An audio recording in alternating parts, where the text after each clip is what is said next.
एक स्त्री के जीवन में माँ बनना सबसे खूबसूरत एहसास होता है।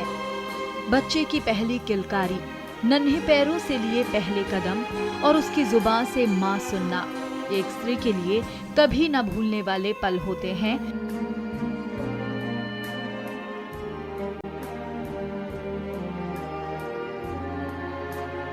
जिन्हें वो हमेशा अपने दिल में संजो कर रखती है। लेकिन कुछ वजहों के चलते कई स्त्रियां इस अनुभव से अछूती रह जाती हैं। ऐसी स्त्रियों के लिए ही सरोगेसी तकनीक यानी किराए की कोख एक वरदान साबित हो रही है।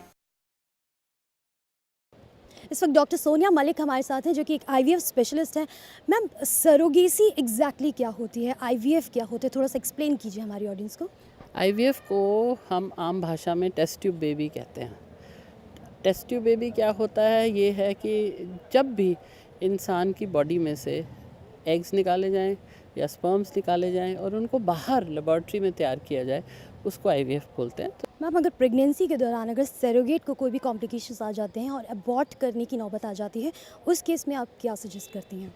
जब हम कॉन्ट्रैक्ट साइन करते हैं तो जो पेरेंट्स होते हैं जिन्होंने सरोगेट को हायर किया होता है या किराए पे लिया होता है, समझ लो भाषा में बोला जाए तो, उनसे ये बात पहले ही डिस्कस करी जाती है कि यदि प्रेगनेंसी के दौरान कोई कॉम्प्लिकेशन हो जाती है और अबॉर्शन हो जाता है तो उसकी जिम्मेवारी भी वो खुद ही लेंगे। डॉक्टर रीटा बख्शी इस वक्त हमारे साथ हैं, जो कि एक आईवीएफ स्पेशलिस्ट हैं। मैम, सबसे अहम सवाल मैं आपसे ये करना चाहूँगी कि कहा जाता है कि सरोगेट्स को जो है बहुत ही ज़्यादा मेडिकल जो प्रॉब्लम से गुजरना पड़ता है। एम्ब्रियो ट्रांसफ़र अगर बार बार होता है इन लोगों का, तो उनकी मेडिकल हेल्थ पे बहुत ज़्यादा इश्यूज़ आ जाते हैं। तो किस तरह के मेडिकल इश्यूज़ होते हैं वो? देखिए, हमारी जो प्रेग्नेंट वुमेन है, अगर आप वैसे भी शायद काफ़ी लड़कियों का हीमोग्लोबिन कराओगे तो लो आ रहा होता है। स्पेशली जब हम ब्लड डोनेशन कैंप करते हैं, आधी लड़कियों का हीमोग्लोबिन, सच बोलूँ, 10 से कम आता है।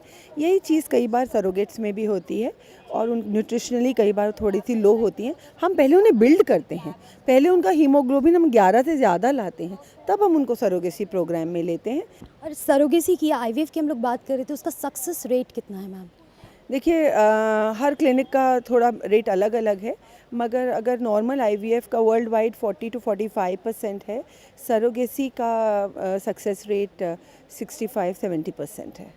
जैसे कि आपने कहा कि सरोगेसी का रेट का परसेंटेज काफ़ी ज़्यादा कम है, तो क्यों नहीं आप उनको एडॉप्शन के लिए आगे फोर्स करते या उनको सजेशंस देते कि आप एडॉप्शन के लिए जाइए?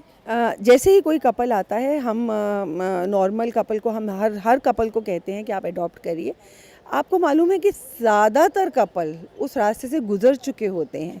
वो अपना नाम कई ऑर्फनेजेस में लिखवा के आए हुए होते हैं, सालों गुजर चुके होते हैं और फिर हमारे पास आते हैं कि डॉक्टर साहब, ये रास्ता तो हम अपना चुके हैं। अबाउट मैम, ह्यूमन ट्रैफिकिंग, देह व्यापार या फिर पार्ट्स बेचना बच्चों के, क्योंकि अगर यहाँ से कोई अब्रॉड से आता है, कोई भी कपल यहाँ पर आके सरोगेसी को अडॉप्ट करता है और उसके बाद में वो बच्चा कहाँ रह रहा है, किस तरीके से रह रहा है, आपको नहीं लगता कि कानून इस तरीके के कुछ बनने चाहिए कि उसको मॉनिटर किया जा सके?